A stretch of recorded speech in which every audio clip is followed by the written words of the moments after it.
Tatlong lalaki sa Palawan ang sabay-sabay na nangisay matapos umanong makahit-hit ng itim na sigarilyo. Ayon sa PIDEA, may natanggap din silang report ng kaparehong insidente na may kinalaman sa sigarilyong may mataas na nicotine level. Nakatutok si June Veneracion. Dali nila kayo sa ospital. July 19 ng gabi, naabutan ng mga residente na nangingisay ang tatlong lalaking ito sa tabi ng kalsada sa Puerto Princesa, Palawan. Sabi ko lang, lasing daw. Natumba pa ang isang motorsiklo nang masipa ng isa sa mga lalaki habang tila di makontrol ang paggalaw ng katawan.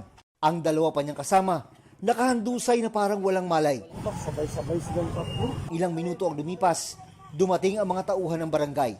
Diyan lang sila nakatambay, tapos biglang natumba. Hanggang sa dumating na ang ambulansyang sasagip sa kanila. Sinabi sa pulisya ng dalawa sa mga nangisay na pawang mga minor de edad, nagsimula nilang maramdaman ang hindi makontrol na panginginig ng katawan. Nang hititi nila ang sinabi nilang kulay itim na sigarilyo. Tinanong naman natin yung kasama rin nila na nanginig. May mga binabanggit naman siyang kung saan niya nakuha.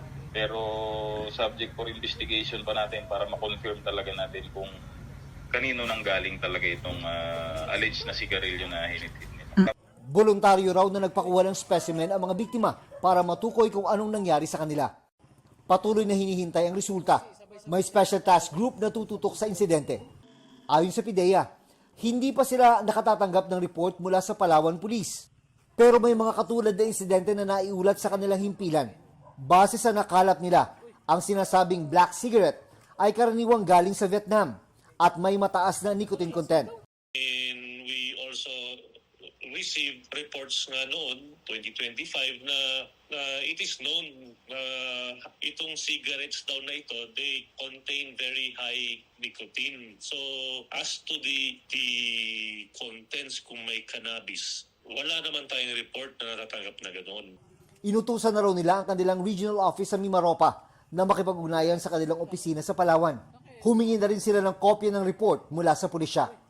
Para sa GMA Integrated News, June Veneracion, nakatutok, 24 oras. Lasing daw.